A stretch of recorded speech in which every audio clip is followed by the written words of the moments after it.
Brittney Griners' 9-year sentence upheld by Russian court. Here's a summary of the article. WNBA star Brittney Griners' sentence was upheld by a Russian court on Tuesday after it rejected an appeal from the athlete. Why it matters. Griner is expected to be moved to a penal colony, where she'll serve her prison sentence. State of play. Griner made an appearance at the hearing by video from the detention center where she has been held since February, according to CNN. Griner apologized for her honest mistake during the appeal hearing, adding that the situation had been very, very stressful, the BBC reported. In upholding her verdict, the state prosecutor described it as fair. Griner's attorney Alexander Boykov had told the court that, no judge, hand on heart, will honestly say that Griner's 9-year sentence is in line with Russian criminal law. The court has the option of overruling, reducing or upholding Griner's verdict or sending it back to the lower courts, per CNN. What they're saying: we are aware of the news out of Russia that Brittney Griner will continue to be wrongfully detained under intolerable circumstances after having to undergo another sham judicial proceeding today, National Security Advisor Jake Sullivan said in a statement Tuesday. In recent weeks, the Biden-Harris administration has continued to engage with Russia through every available channel and make every effort to bring home Brittney as well as to support and advocate for other Americans detained in Russia, including fellow wrongful detainee Paul Whelan, he added. The big picture. Griner, whom U.S. officials maintain has been wrongfully detained, was found guilty on drug charges by a Russian court in August.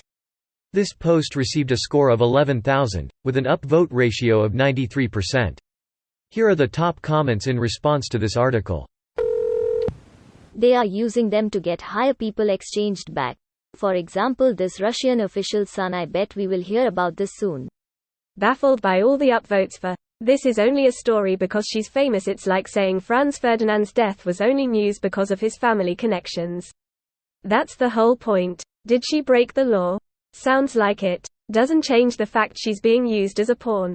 Foreigners commit minor drug offenses in Russia every day. This particular one is being prosecuted to the fullest extent of the law so she can be bartered. Also, I've read about non-famous Americans locked up in Russia on trumped-up charges fairly often in the New Yorker, but nobody on Reddit gives a shit about that, so they don't realize that this shit is indeed reported on even when the victim isn't a celebrity. Yeah, people will share story XYZ on social media and ask why no one is talking about story ABC. Meanwhile, ABC may have been front-page news in every outlet. The fact they haven't themselves read about it says more about how much they don't read, how much time they spend in their social media bubble, and what that bubble is like. Isn't there people in America doing roughly the same amount of time, if not longer, for roughly the same thing? Not that two wrongs make a right, but why would America go about trying to secure her release when they won't even release their own? There are still people doing life in prison for nonviolent marijuana possession offenses, right here in the U.S. The moral of this story: don't break the law in foreign countries. Especially if said country is an enemy nation. I think the moral of the story is don't travel to countries with a track record of political arrests, incarceration.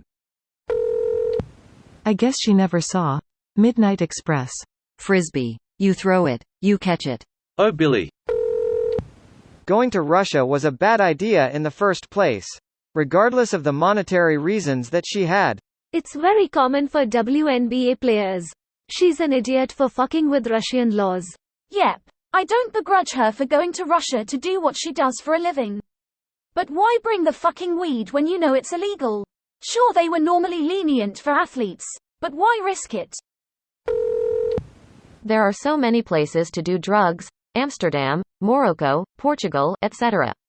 I remember leaving Amsterdam by train, and the German border had guards and dogs, and when they moved us to a different car, I left my weed pipe in the ashtray.